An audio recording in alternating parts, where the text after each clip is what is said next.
Okay, what's going on, guys, and welcome to today's episode of Mentor Monday. We're joined by transformational coach, speaker, author.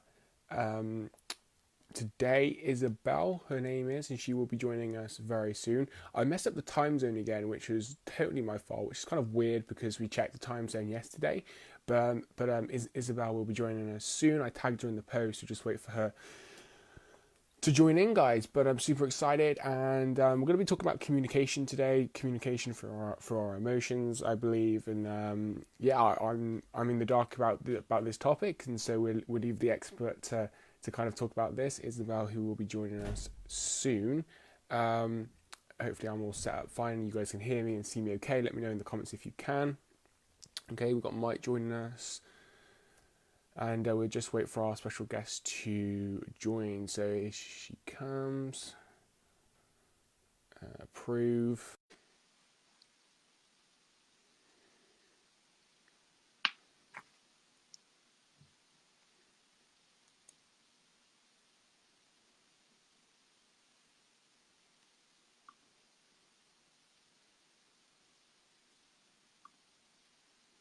Just adding, guys.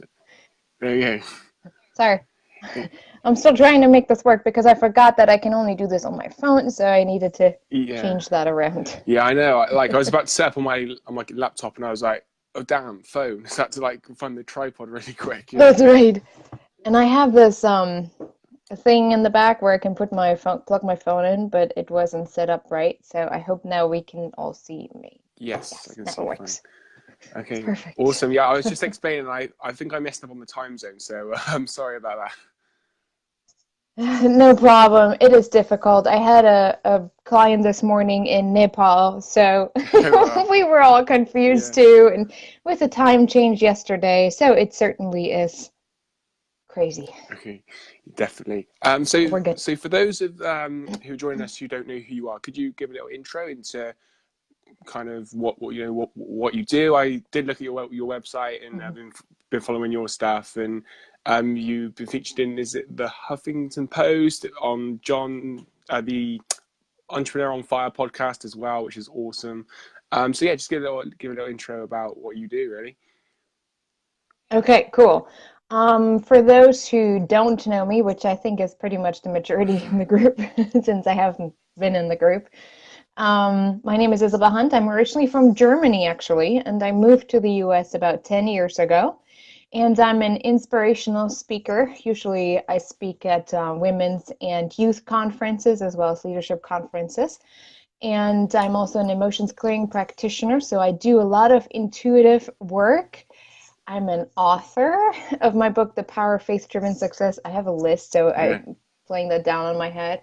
I'm a 2 times Amazon best-selling author as well, or co-author. We co-authored 2 books together, which was a great experience as well. And I feel like I forgot something. Oh, and of course, the main work, I'm a transformation coach, and I work with highly sensitive visionaries and world changers, which are also known as empath, or I coined the term empath warriors. And for the tagline, I'm pretty much known as the leader's heart decoder, and that has to do with my gift of seeing color around people, which I now know is actually a message, like a deep heart soul message that I see in color. Like my brain translates everything in color. I see everything in color, numbers, letters, places, people. It's very interesting to Wow. have and to work with that. So that's kind of the summary of what I do and where I'm at today. Wow. So people in color, talk about that. So what color am I? I would have to tune in a little bit, but I think the main color, there are different dimensions. And unless people ask me to really tune in, Mm, and it takes me a little bit hmm. to just really close my Yeah. eyes and tune in, I'm more than happy to do that after. But in general, the main color, the most dominant that jumps out on the dimension that I can see right away is green. And green is the color of growth, harmony, and trust, and it's color of your heart chakra. So I can Mm. probably go much, much Deeper. deeper Yeah. in a particular message that is for you, because sometimes when I tune in with the person, I just see a vision or words, And then people are like, you don't know me. How do you know that? I'm like, I don't know. I don't know. Yeah. And I only do that. So if people get freaked out by that, don't worry. Yeah. Yeah. I only do that when people ask me to. And I Awesome. will not share it with anyone else unless it is something Yeah. publicly that I posted. So then people obviously have to Yeah. deal with it being online. Wow, that's amazing. So how did you get started in, this probably crazy journey that you've went through? Yeah, my whole life I always felt a little bit different. I had a bunch of out-of-body experiences, and the most significant event I think was when I had a head trauma. I had a severe head trauma, which I didn't injure myself, and nobody knew how that Mm. happened. I was in my bed in the middle of the night, so there was no pre-injury or anything like that. But apparently, um, I injured my vertebra between C4 and C6. And now, having done all the work and having done all the research, I know that it was related to an emotional overload because I grew up in East Germany, and that was the time, it happened around the time when all the Kosovo War was going on and the wall came down. And so there was a lot of um, yeah, there was just a Stuff, yeah. lot emotional Mm. going on with people. So I watched that on TV, which I know now I don't watch much TV No. anymore. But I carried all that emotional baggage. And C4 is literally related to helplessness, feeling helpless and disempowered.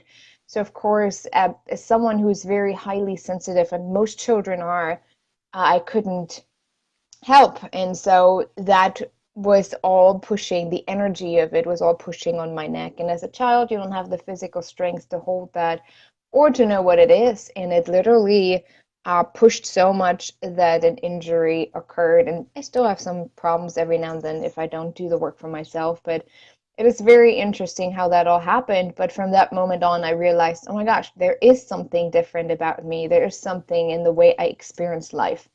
And so when I was 12, I had a prophetic dream that I had to go to the US and start some kind of movement. And I was like, yeah, no, English isn't for me. And by the way, no offense, but since I grew up in Germany, we only learned British English, and I hated it.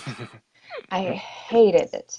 I was not good at it. I really sucked. And so when I was 18, I did actually come to the US for an exchange year just to figure out what it is and if I could even handle it. And of course, I didn't really know much English coming Yeah. here, or I didn't want to. I probably could have, but Mm. like I said, I'm not exactly a language person. But that's when I realized this is where I was supposed to be. This is where I am called to be. And you know, when you have this really strong yes about something and you just like, I don't know why or how. And so that was connected with a lot and lots of ups and downs and not listening to my intuition, not listening to my heart because I was so attached to that dream that, of course, I thought I had it figured out how to do things, right? I mean, who doesn't in their 20s? We Yeah. all have that figured out. Yeah, definitely. I mean, So, that's something that I've definitely came across. When I try and help people of my age, is that, they think they have it all figured out. So, yeah. definitely. And then you suffer from anxiety and panic attacks and depression because things don't work out, and you know you're actually doing something that you're not meant to do or that you're not actually good at, but you think that's the expectation that people have on you, or that's how you're gonna accomplish your goals of success, whatever the mindset is. And so that happened for me. I really had really horrible depression to the point where I didn't even care when I crossed the street that a car was coming. It's like whatever. If it hits me, fine, because then I the voices stop in my Mm. head. Yeah. So how Um, so how have you like got from there to where you are today? That's quite a story because Mm. I just pushed through. Okay. I did ask for help and I just pushed through. I did the same mistakes over and over and over, like I said, because I thought I had it figured out and I was about 25, 26. And I came back to the US at the age of 26 for another exchange year. I worked as a nanny and I was in New York, San Francisco, and then I finally came to Indianapolis. But through all those ups and downs, it pretty much allowed me to get to a deep point, to hitting rock bottom to the point where there was no other way to go. It was the steep hole that was really narrow, and you're just sitting there. I'm like, I have no strength, no thought on where to go. You just surrender in that moment. And that was when I almost got deported. I was in Canada. That's where it happened, where I didn't know, like, I just did not know. I was 27. I didn't have anything accomplished. I didn't have a family. I didn't ever have had a real job at that point. At 27, that's kind of Mm. sad, to be honest. And so I was in Canada and literally just surrendered to everything. Like, this is my breaking point. If this doesn't work out, I'll go back to Germany, and whatever happens, happens. I'm done. And then after that, things worked out. My then boyfriend wanted to finally get married or suddenly get married. I don't know, I guess he got a little scared. Mm. But we're still married after Yes. 8 years, so we're good. We have a little boy now. But he pushed me a lot in figuring out who I am because I went through a really bad identity crisis. And that just happens when you move from one country to the next. You can't identify with your old culture, you can't identify with your new culture. You don't really feel accepted, and that made it really hard for me to somehow feel that I fit in. Yeah. And I wanted to get, my background is in sociology and psychology. That's where my degree is in as well. And so I wanted to get into counseling, but it just didn't feel right. Yeah. And I didn't have $60,000, so I just gave up on that as Mm. well.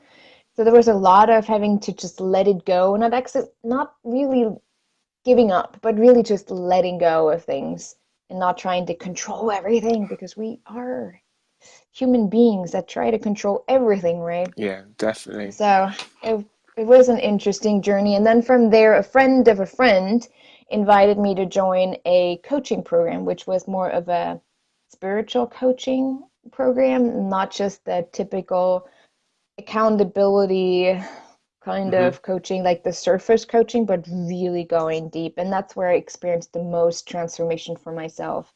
And you have this hate love relationship with those coaches. Like, I hate you. You're making me change. Yeah, definitely. And so through that, I made that transformation to understanding who I am, what my gifts specifically are, and how to use them. Mm. And so from there, over the last 7 years, my business established to a point where I got very, very clear on my message and the calling that I have for, at least for now, Yeah. because your calling can change. Your purpose is a different thing. It's like more like, who do you want to be throughout those different stages that you're going through. Mm. But for now, it's been an incredible journey. It's been hard looking back. I was like, I don't know if I had to go through all that, if I would have just trusted myself a little bit more. But at the same time, it helps me to understand where most younger people now go through because I do speak more to people under 35, between 18 and 30 usually. Okay. And so if we can talk about some of your work with emotions because that's the name of today's episode. Um, and so kind of uh, intellectual communication for emotions. I think Mm-hmm. that's what we decided to call it. So yeah, I have like no idea kind of about this. So yeah, I'm just gonna pass it over to you to kind of talk about this. And I'll take yeah, over. yeah, and I suppose because this group is all about the younger generation, and so how I suppose how this links in to them, if that makes sense. Yes, makes perfect sense. Okay, so through the work, working especially with very highly sensitive people, and again, those were mostly or are mostly younger people because there's so much overstimulation right now through electronics, even the chemicals in the food, the environment. There are just so many things that weigh on us. It gets really heavy for our nervous system in particular. And we're also very emotionally underdeveloped. And that came by because of some historical events that happened in the 15th and 16th century, particularly in the 17th century with Rene Descartes, who was trying with his work to develop a deeper understanding of emotions by looking at the spiritual side of emotions. However, the Catholic Church back then was not quite happy with his work, and so they had him agree to some kind of almost like a contract, I guess, where he had to agree to only focus on the physical side of who we are as a being and not on the spiritual, because that is part of the church. And apparently emotions are part of the church, so we know they can control people, right? I mean, we know psychological manipulation through advertising, consumerism. That is just a developed version of it. But in particular, for most of our human race life, we know that we can use our emotions to communicate very effectively, but also manipulate and control people. And that is the biggest thing. How can we use people to control through their emotional responses? And that most of the research has been on that topic, on that direction of emotion. So we forgot the actual spiritual side of it. I'm not talking about religion, but really the spiritual connecting to your heart kind of mindset. And so we got into that mindset that there are emotions that are bad for us, and then there are emotions that are good for us. And we're all striving to experience only the good, to the point that happiness is a required state of success. If we're not happy, you're not successful. And you tend to sell your soul to experience happiness. We know that, especially when you look at it. Once I have this, I will be happy. Once I make this much money, I will be happy. Once I impact that many people, I will be happy. But happy is not a required state of being to be accepted or to be seen. And that is our problem. We want to surround ourselves with people who are always happy, who are always empowered. But by that, we diminish the rest of our experience, and we take away the soul connection that we have with each other, that we should have, because we're all connected. I mean, now we know that through quantum and metaphysics that we are all connected. And that's why even for me, remote work, most of my work is remotely, does really work. And it's not just an illusion. Well, I guess life and time is an illusion anyway, so maybe that is an illusion too. But anyways, so where I look at is to have people be okay with whatever they feel. And especially when younger people, when they experience something new, because really, we have been sheltered, or most of us have been quite sheltered until we're 18, right? We live with mom and dad, and they kind of figure out that adult stuff for us, and even then we can still go back and like, hey, I need help with that. But at the same time, you're just being thrown out into the world with this mindset, I haven't figured out, when you suddenly get the slaps in the face and you're like, what just happened? I don't know what just happened. And so we experience all those kind of roller coaster emotions. But because depending on your social status, if you're female or male, females usually are considered as too emotional. Men are usually considered as don't show emotions, or you're a pussy and a sissy, and I don't know what else there's out there, right? You know, I mean, all those terms that people come up with, like, if you want to be a man, you have to be strong, which is, and excuse my words, but that is total bullshit. So it is difficult for for a lot of people to break through that, and that's when two things usually happen. They either withdraw and start to become really lonely in their experience of life, and that often shows up in depression and anxiety, because again, they are not in alignment with their heart or their soul. Or they become rather aggressive. They're like the extreme hustlers. There are different ways of aggression, in a violent way and in a way you just push through everything, whatever it is, to the point of physical exhaustion. And that's, at least those two sides are the ones that I see a lot with younger people. And they don't allow themselves to just slow down and just be with all the things. And it goes back to the emotional experience. So we're talking about intercultural communication through emotions. If we experience emotion as just a frequency, a vibration that we're experiencing that shows us how far we are away from our core, from our essence, like really being who we are supposed to be and who we are supposed to embody, the impact that we're called to have. And everything goes back to love, really, like coming from a place of understanding and acceptance. But I just wrote an article about it. I think it's coming out this month, about fear. now because we all experience fear and everyone is talking about fear, how to overcome and push through, and every time I hear it I'm like, no, stop talking. Because we personify fear, and in the moment that we talk about fear the way we do, we just blame fear. We have fear as an excuse, like, oh, that fear, like he's so nasty and disgusting and evil, and oh, he's just trying to take us off of our path. And we start to define with fear as a person. I don't know if you ever realized that, but the more people talk about it, the more it becomes that Yeah. weird thing, entity, like we don't want to have anything to do with it. Hmm. Where if you take a look at um, David Hawkins has created a scale around emotions. I'm not exactly sure in what measure he is measuring that, but it goes from like 50 to, I believe, 1600. Okay. And the higher the frequency, the more aligned you are. The highest is enlightenment.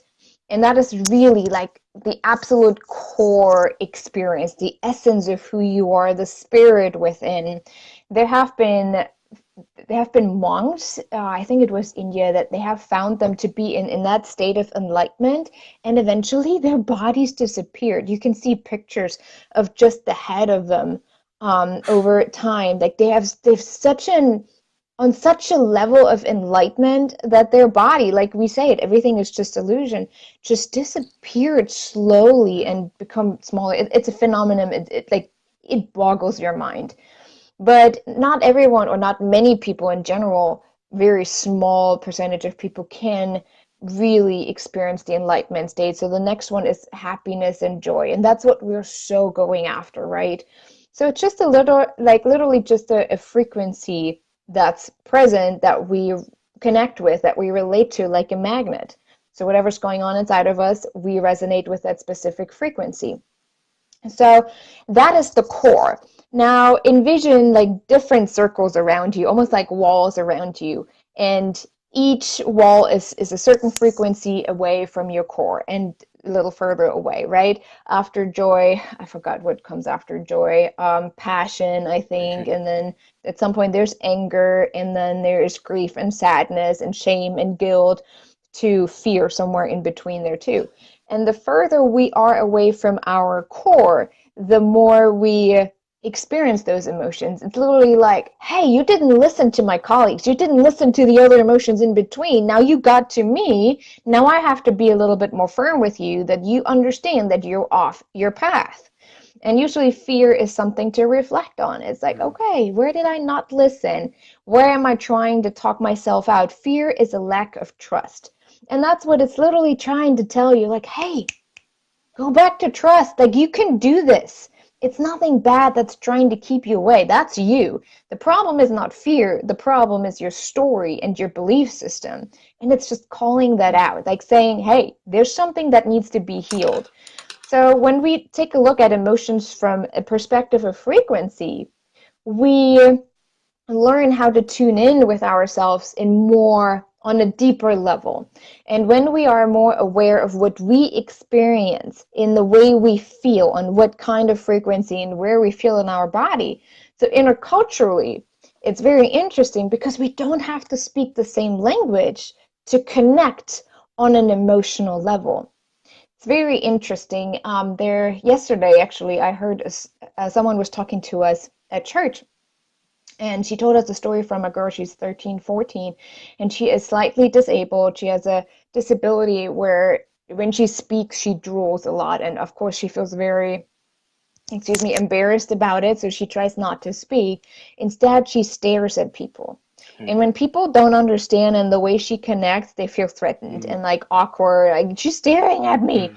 Where I said to her, I think the reason is because she was trying to connect on an emotional level with people, where just telepathically she was trying, hey, I don't, I feel embarrassed to speak, but I do want to connect with you.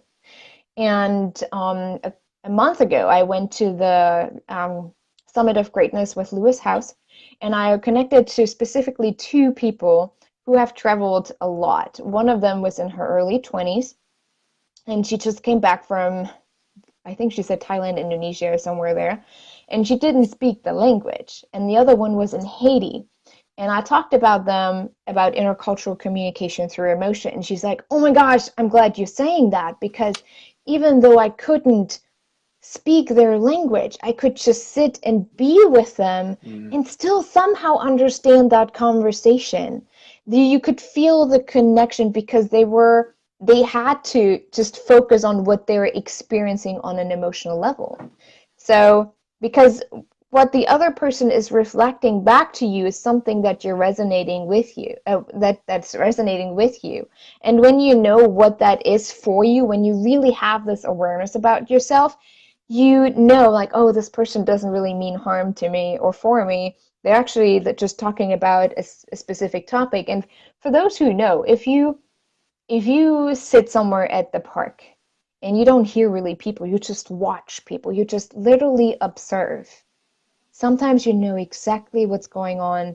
Like there may be those two people who are, like if you look at their faces and their expression and how fast they talk, even if you don't understand what they're talking, you pretty much know that there's a lot of anger going on, that there's heavy, it just feels really heavy just focusing on them. Yeah. And it helps us to establish a deeper connection with people. And when we have that awareness, we don't feel like we have to justify what we experience. We don't have to feel offended by everything we see. Do you still hear me? Because it seems like it's No. slow. No, I can hear you. Yeah, Okay. it's going a bit laggy, but that's fine. I can still hear you and see you. Yeah. I don't know what was going on there. Okay. And so in that moment, we start to reflect more on what we experience instead of react right away. So, for example, if you are in a different country and someone appears totally angry, and you're able to relax, okay, actually, I take that back. I'm going to explain it a different way. If I were to say something to you in German right now, you probably, if you were to just listen to the connotation and just the way I say the words, you probably would be like, that sounds a little angry. Like, I don't know if she's angry at me or if she's cussing at me or if she's actually being nice. Because German is a very clear and straight language. So sometimes for other people, it could sound a little harsh. Like the same with Russian. They always sound like they're yelling at you, right? Yeah. When in reality, they really don't. But if you can really tune in on an emotional level, you don't listen to the words. You listen to the frequency, how it feels in your body. And you're like, oh, she doesn't really mean it in a bad way. It's just the way she speaks that language. So in that moment, if you were to just listen to my words in the way you think it sounds, making the assumption, you probably would respond in an angry way, right? You were like, what is she talking about? Like, why is she angry at me? If you were to listen with your heart, you're like, oh, cool. I have no idea what she's talking about, but I think she's actually meaning well. You know, we wouldn't react, and it would dissolve a lot of conflict right there. And that's why this is so powerful. If you think about all the wars that are going on, most of the wars are being established, or conflicts in general, because of misunderstanding, because we don't have the awareness, because we see everything as an offense. They just offended me. I have to defend myself, and you know, I totally agree with you. When that is not the truth. And I think what I love about especially younger people, that they start to get it. They just don't know what it is that they experience or how to use that, or putting the words to their experience. I always say, especially with older generations, since I'm kind of in between, I'm like the mediator. It's always where they're like, oh, they're lacking, like they're entitled and they're lacking motivation and all that. Like, we know it, right? It's just not really pretty what's being said about younger generations, where I say, you better listen to them. They know before they have the facts. They just feel much more. And because there's so much overstimulation going on, they can't define what it actually is that's going on inside of them, how to put that into words, and separating that from what's going on outside. So that is basically where I help, especially younger people, to say, okay, this is what you feel. There's some reflective questions to what you experience. what is the reflection on your experience instead of the reaction? Yeah. And most of the time, people like, oh, I wasn't actually really depressed. I just didn't know what to do with what I experienced. I lived up to that expectation of always having to be happy, to defending myself to the obvious opinions that are being out there of us younger people. But I experience them as a very empowered generation. I see it. I have a 5-year-old, almost 5-year-old, and um, he he is so in tune with things. And we see like all people under, I want to say literally under 30 to little ones, there is an extreme sense of intuition. But again, they have no one to teach them without judgment. Right. There's Yeah. always this little bit, I need to teach you this authority way of, I'm preaching you how you're supposed to live life, Mhm. you know? Like, and people, especially young people, and I have been doing that too. I mean, I did it, and that's why I got into a lot of trouble. You rebel at it, against it, because you're like, you don't tell me what I should do. But it's usually because we teach from a place of judgment Mm. and authority, and that doesn't work. No. And so that's where the emotion come in. Like when you really connect with people on an emotional level, on a reflective level, on a spiritual level, there's such tremendous connection. And from that place, that's when change really does happen, when positive change happens, when you feel like you're part of something bigger, you have a purpose. And even if it's just being with people, I always say to people, we're so busy fixing and trying to understand people that we forgot how to just be with people. Yeah. People just Definitely. want to be seen, and all there is just like, hey, what do you need right now? Mm. And I teach that my son. Since I have this knowledge, I want to say he's lucky because he's Yeah. also very highly sensitive, so it's a lot of emotions involved. But instead of saying to him, hey, what is wrong? I tell him, or I ask him, what do you need? Mm-hmm. Yeah. And at this very young age already, he understands his needs. He might still be, I mean, he's still angry, he's still sad, he still gets upset. It's not something that I can that you diminish. Like it's just an experience that you have, and it is okay to have that experience. The only problem is depending on how you want to respond to it, right? If you want Yeah. to act on it or do you want to reflect on it.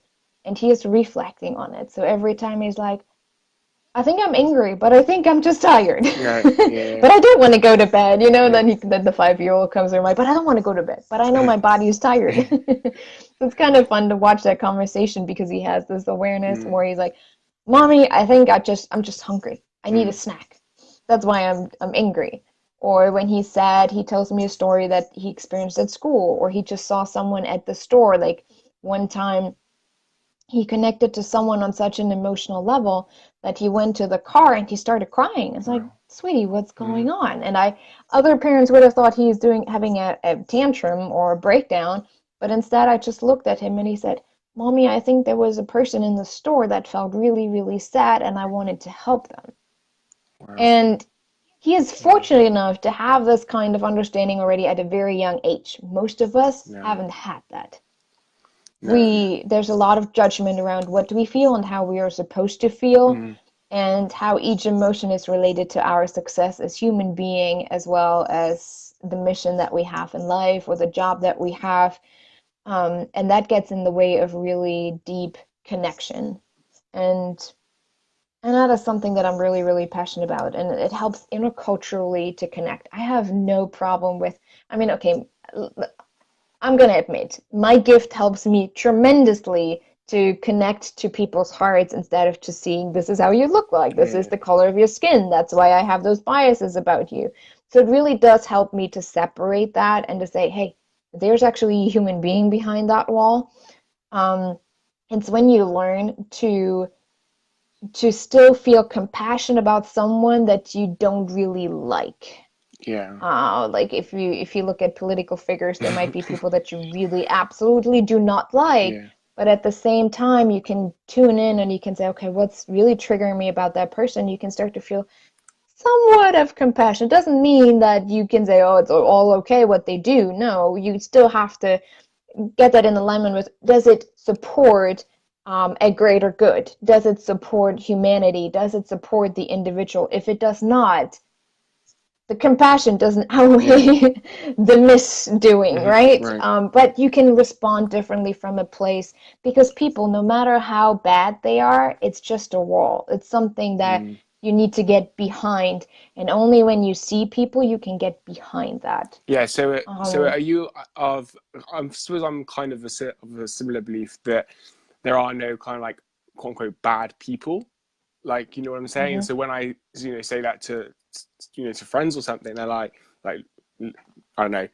I think they think I'm a bit strange as well. But Right. right. So are you? Would you like go along with that? Yes, I would. There are no essentially bad people. Most of what we experience as bad is from coming from comparison. Like this is what the standard is supposed to look like, and if you step away from that standard, from those requirements of being a good person, you are considered as bad. And the further you go away from that, the more consequences there will be. Yeah. And of course, there are human standards that we have set for ourselves, and there are laws that we have to comply with, and that's that. Otherwise, society wouldn't work, right? Because everyone would just do and justify that with being authentic. Um, Yeah. but authenticity actually means coming from an alignment of love and understanding. That is being authentic, where you can say in a loving way, hey, this is what I see. I don't know if it's the same experience for you, but it really hurts my feelings. Or this is really shitty what you're doing right now. You can still come from a place of seeing someone, yet calling some of the things out that really are not in alignment for with a greater good, in support of society, Mm. of humanity.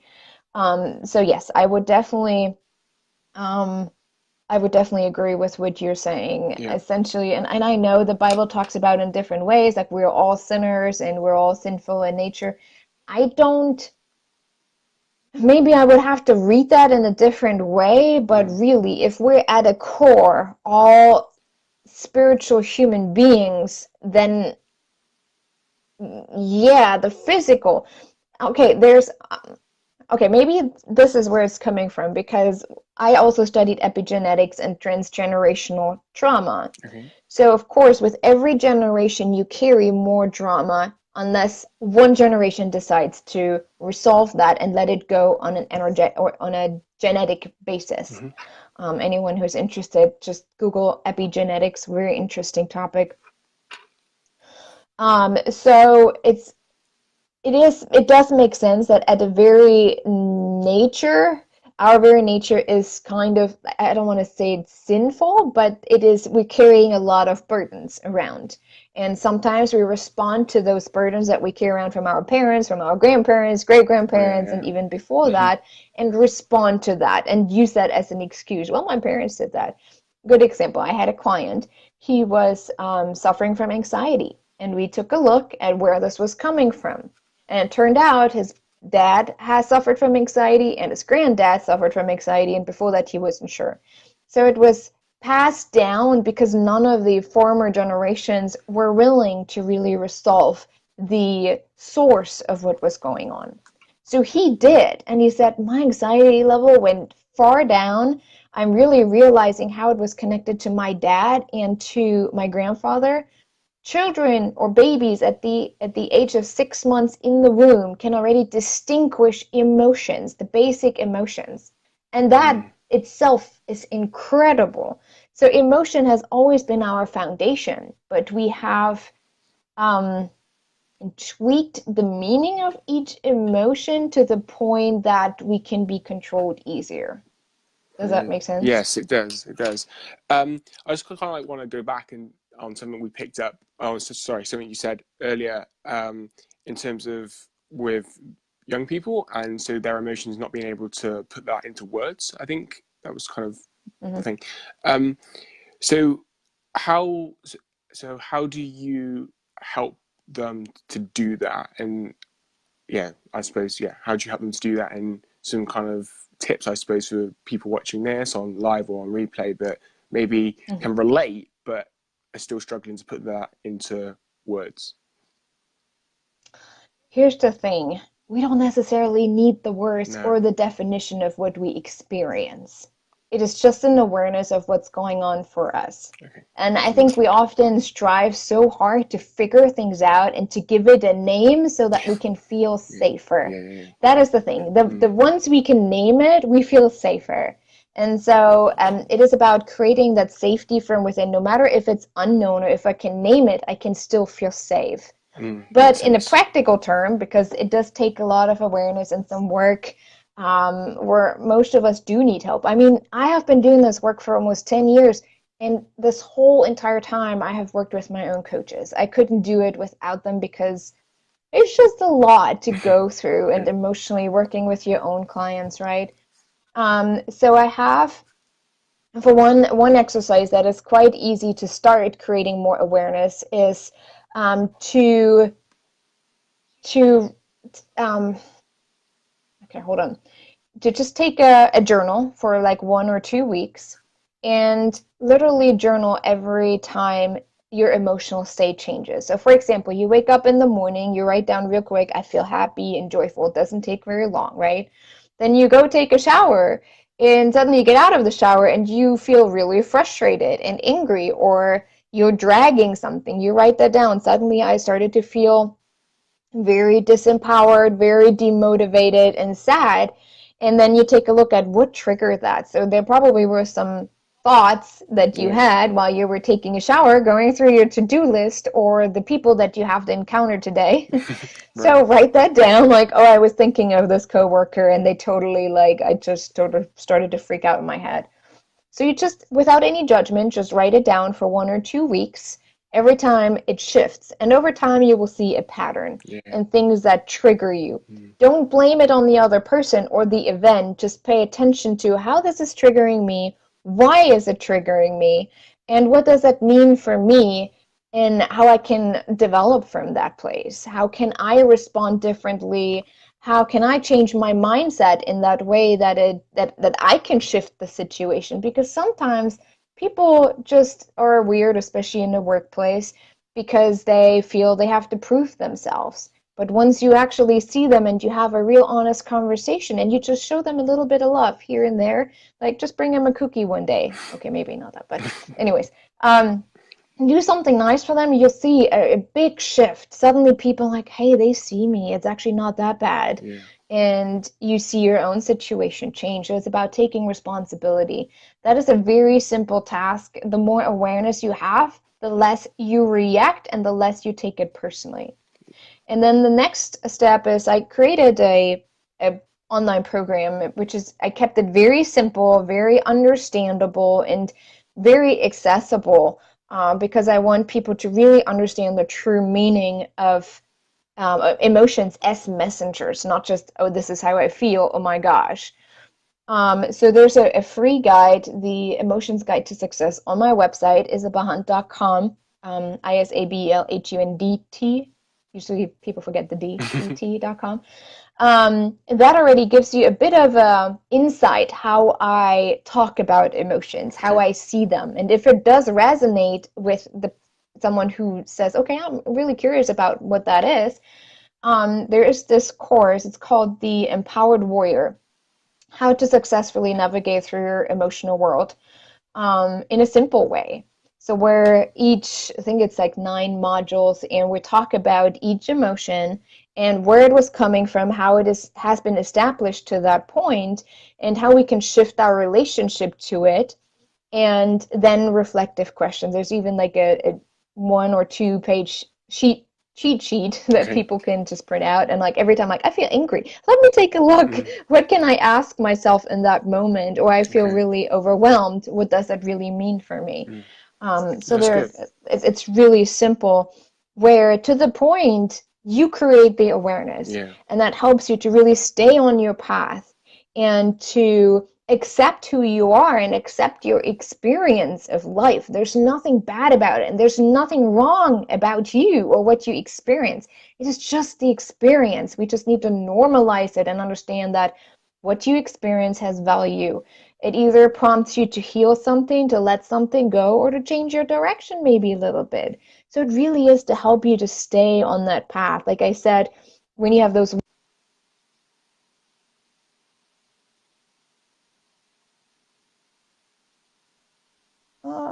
sorry about that. No worries. Yeah, I just got you. am I back? I don't. Yes, you are. Okay. I just had a call come in. That's awesome. It No doesn't worries. happen very often, but it did happen. I apologize. No worries. Anyway, so where was I now? Um, What was the last thing? I was trying to figure out my phone because I'm not used to it. Um, oh, just normalizing the yes. Hmm. experience. Um, Okay. that's all what it comes down to. Like, we don't have to hurt anyone else with it. We don't have to be mean with other people, just the way we experience life. It literally just pushes. Oh, I was talking about the walls. I describe them as bouncy walls. So fear is just you pushing against fear, and then fear is like, Hmm. whoa, hey, go back to your center, like there. And the further you go away, the harder the push might be. So Okay. that's why it feels a little uncomfortable and a little crazy at times. But when we know that, it's not as scary, and we can actually use it for our advantage and then connect on a much deeper level with whoever is in front of us, no matter if we speak their language, if we have the same culture, if we have the same traditions, it does no longer matter because we're connecting on a soul level that sees the individual and not just what they appear on the outside. Yeah. Okay. Awesome. I'm a bit conscious of the time. Don't want to keep you for much longer. You've probably got a busy day ahead of you. Um, so I usually do like actionable steps people can take away, kind of from talking and everything. Well, from listening, and for me, it's just about starting to develop that awareness. Um, Hmm. but yeah, so some actionable steps that people who can take away. I mean, we mentioned, or you mentioned the course, and everything that sounds amazing. So, guys, I'd highly recommend checking that out. And that's on your is that on your website? The course? Yes, Yeah. or it's on theempoweredwarrior.com. Yes. If anyone is interested, you are welcome to use a 30% coupon code. It's Okay. Thank you. it's TEW30, so the Empowered Warrior, like the chorus TEW30. So if anyone is interested, because really all I want is for people to understand that there's a different way in how we can live with each other, and it doesn't have to be in conflict. It can actually be from a place of understanding. Yeah, definitely, definitely. So if people want to learn more about what you do, can they connect with you on Facebook? Go to your website. That sort of Yeah, yeah, it's I keep everything on my website, everything on the website. isabaham.com. Like, I keep it simple Okay. because otherwise I'm just going crazy myself. I know we all do. There's Yeah. just too much information out there. I keep it on my website. Okay. You can find ways to connect with me on social media. If you want, you're welcome to send me a message if you have individual questions that I can support you with. There's everything. There are a bunch of other interviews. I've had over 100 interviews so far, so there are a lot of them on my website as well as my YouTube channel if anyone is more interested in the things that I usually talk about. Okay. Awesome. So Well, yeah. thank you for joining me today. It's been awesome, and yeah, well, I definitely have to keep in touch and everything. I would love to learn more about the color thing.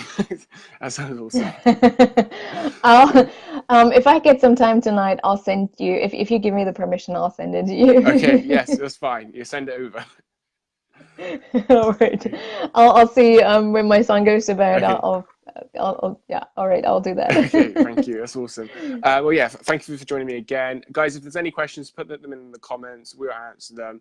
And yeah, I'm just appreciate you jumping on with me. Thank you so much for having me. I No really worries. enjoyed it. No worries. Have a great rest of your day. It's afternoon there, isn't it? You as well. Yes. Yeah, Okay. it's 1 o'clock One almost. o'clock. Yeah. So have a great rest of your day, and we'll speak to you soon. Awesome. Thank you so much. No worries.